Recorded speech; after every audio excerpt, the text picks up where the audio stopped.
Ellis County Sheriff Johnny Brown pleaded guilty to assault today, then resigned and gave up his peace officer's license. This all happened this morning.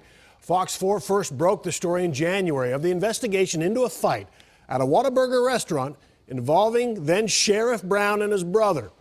As part of the case and plea deal, Sheriff Brown was arrested, had his mugshot taken, and then he was released. Brandon Todd was in court and has more on the story you saw first on Fox 4. Brandon.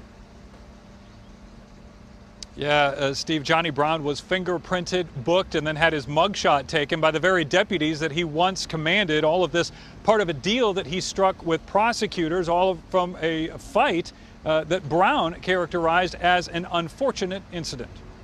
Former Ellis County Sheriff Johnny Brown walked into court pleading guilty to misdemeanor assault just moments after he resigned.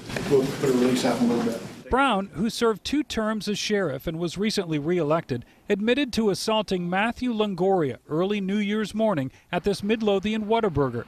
Longoria and his friend told police Bobby Brown, the sheriff's brother, started a fight with one of them after words were exchanged.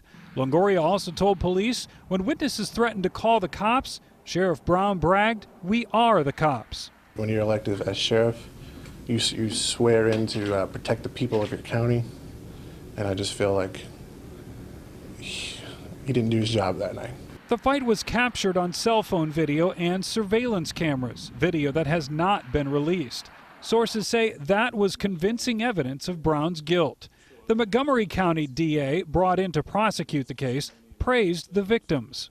I thought that they were a good reflection of what our youth is. They showed restraint and judgment. They accepted the fact that Mr. Brown accepted responsibility. As part of the plea deal, Johnny Brown also agreed to surrender his peace officer certificate and pay a $500 fine.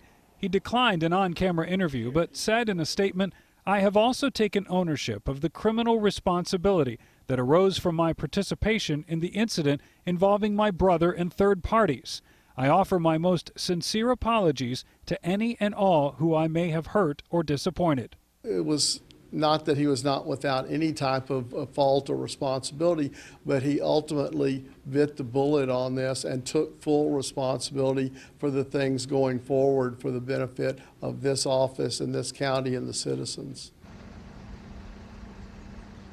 And of course, Brown added in his statement that he just didn't have any interest in trying to fight this and drag it out into the courts. Now, the case and investigation into his brother's role in that fight is ongoing. Steve? All right, Brandon, you mentioned in your story Brown was just recently reelected. Ellis County doesn't have a sheriff right now, so what happens? Well, exactly. They have to go through this process. The replacement will be up to the Ellis County commissioners. They'll vote on a replacement and then install that person as acting sheriff until the next general election, when the voters then can decide then who will be their sheriff. Steve? Okay, Brandon Todd live in Waxahachie tonight. Thanks.